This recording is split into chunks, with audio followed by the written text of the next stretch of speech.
Hello, and welcome to the All Things Arabic podcast with me, your host, Ustaza Caroline. As always, it's wonderful to have your company as we explore issues around the teaching and learning of the Arabic language. We've spoken to teachers and students in the past, and we thought it was time to meet a parent.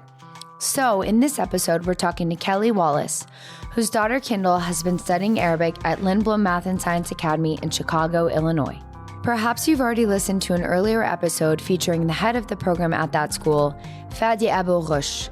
He spoke about the need to introduce student-centered activities and embrace opportunities to provide students with a rich and varied learning environment each and every single day. So, what does that mean for the students? And what difference has this type of program made? And how can their parents support them? Let's find out.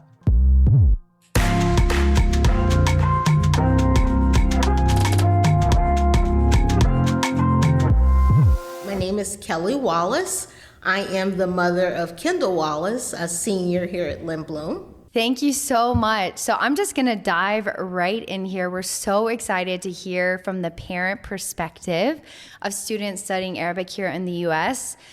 What do you think Kendall's motivation to learn Arabic was when she first came home and said, "Hey, Mom, I'm going to sign up for first year Arabic with Ustaz Fadi"?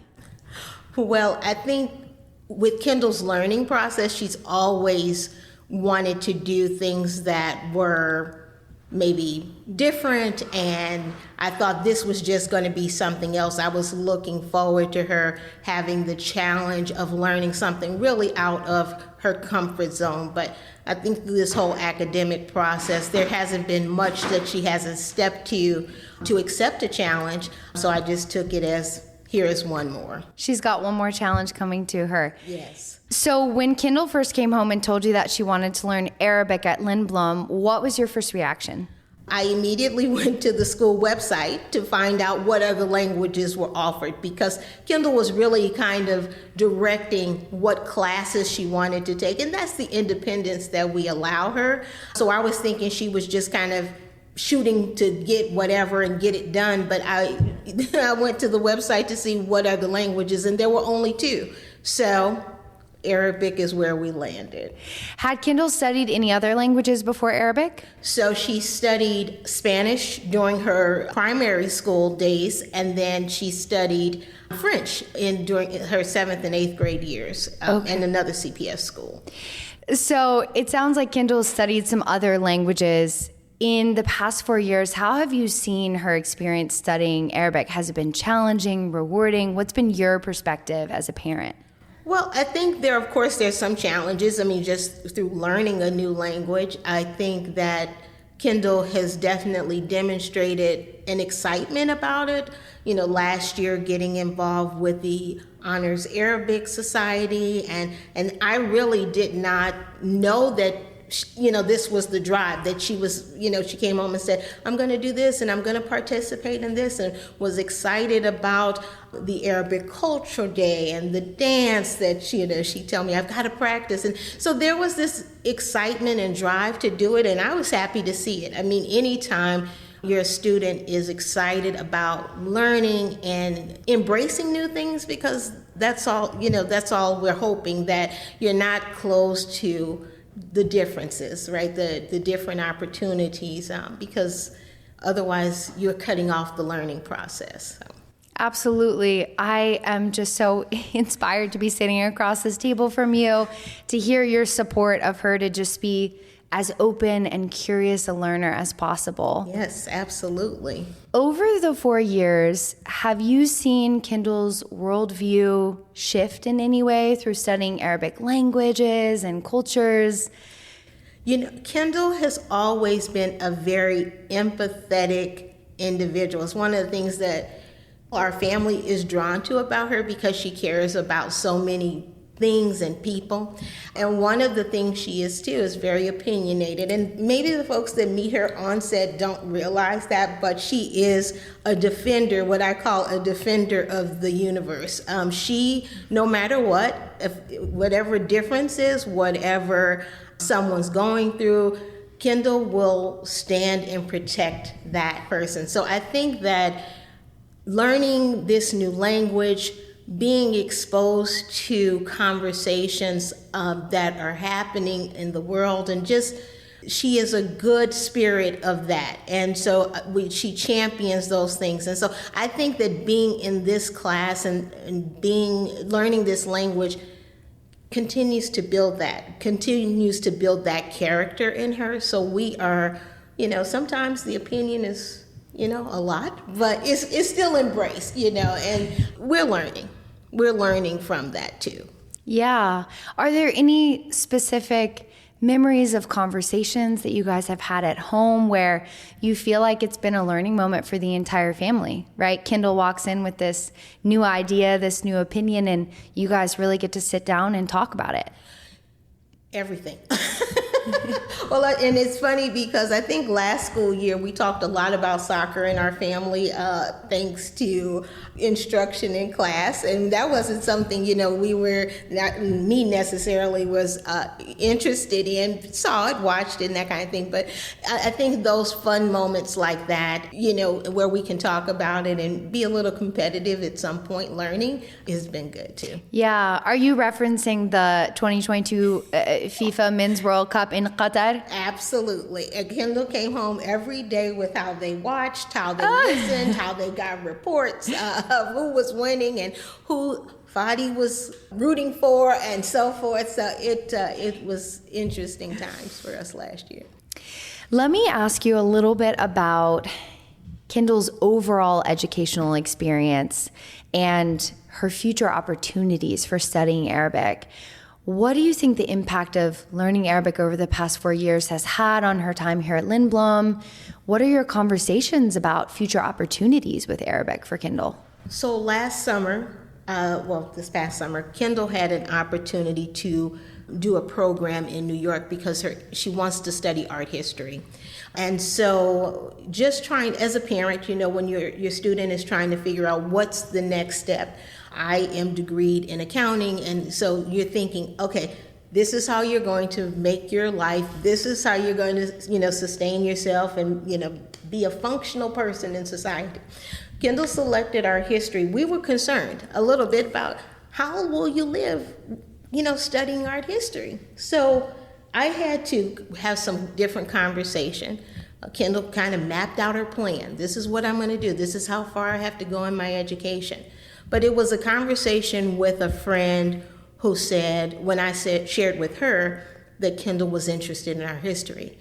And then we started talking about, she asked me what languages Kendall was learning, and I said Arabic. She said, that's fantastic. She said she can do this and she'll be able to do that, and it's such a global opportunities with art. And then Kendall went to the program in New York, and that was one of the things that they also mentioned, is that learning different languages gives you an opportunity to do art. If you want to study in Rome, if you want to study, and I thought, I get it. That was the moment that I said, let's kind of look at it in a different way.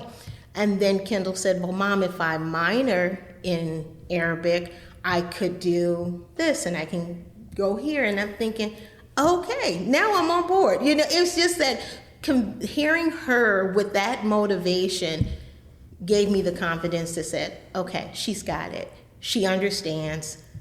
We're going to ride it out. We're going to see where it goes. So. Yeah.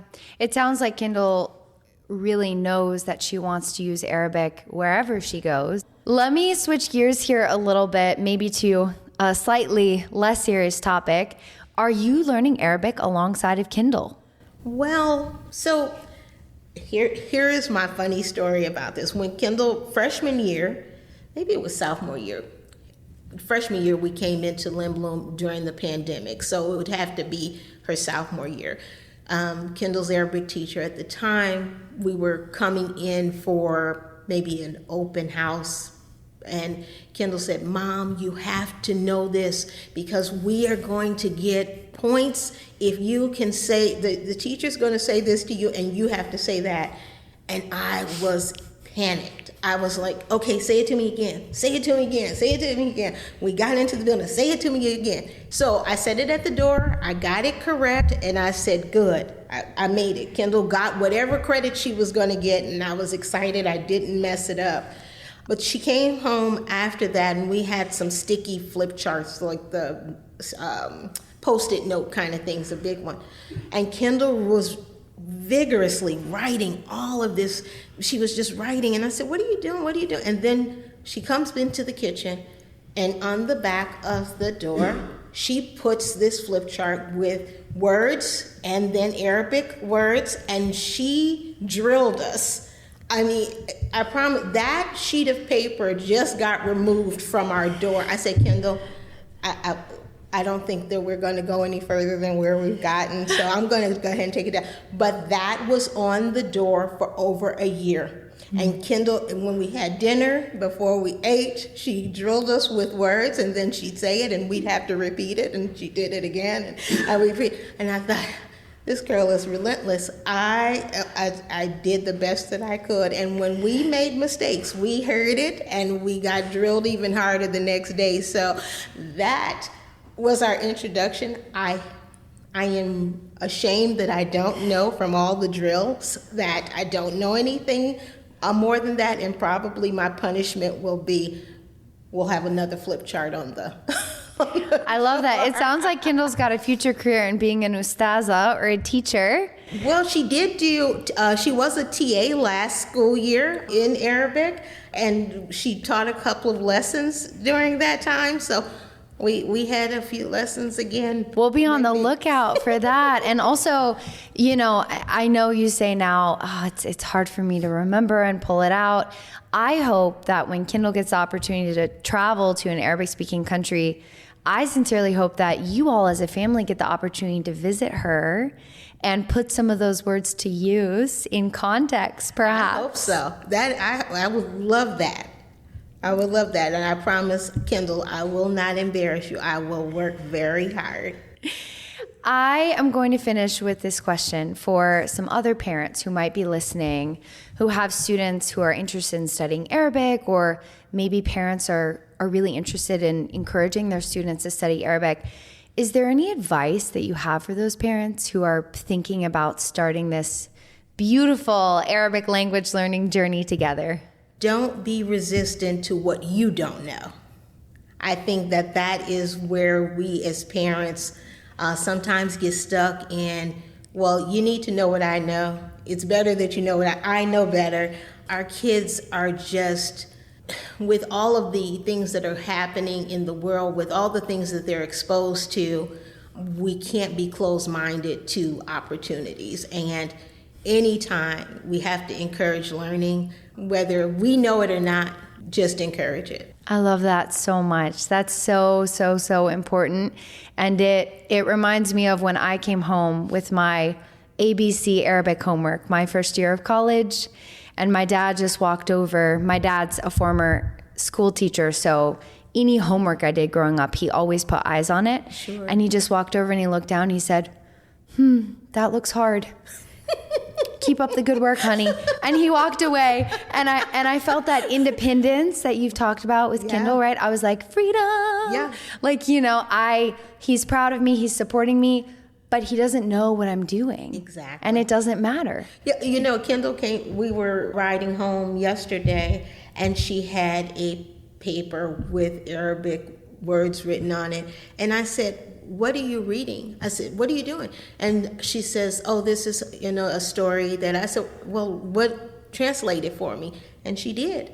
And I'm looking at it and I'm thinking, wow, better than me. As any parent, we want our kids to be better than we were and have things better than we did. And so I'm excited. I love the energy that she puts into learning the language, and just to see it. And it's like, for her, it's like, oh, she's reading, and then I'm thinking, I wish it were me, so I'm happy for her.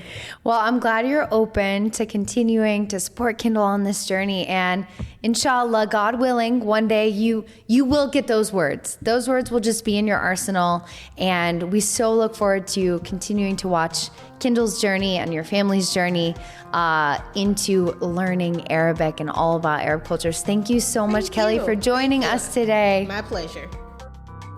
It's wonderful to hear how studying Arabic impacts not just students, but also parents, and indeed whole families.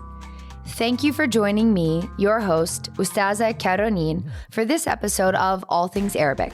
This podcast was made possible by QFI, a US-based organization that helps make the teaching and learning of Arabic as accessible and professional as all other world languages. Subscribe, like, share this podcast. Please do let your colleagues and friends know about it. And head over to the QFI website to learn more about opportunities and resources available to language educators and students. And please do join me again as we explore more issues related to the teaching and learning of Arabic in primary and secondary schools. For now, ma'a salama.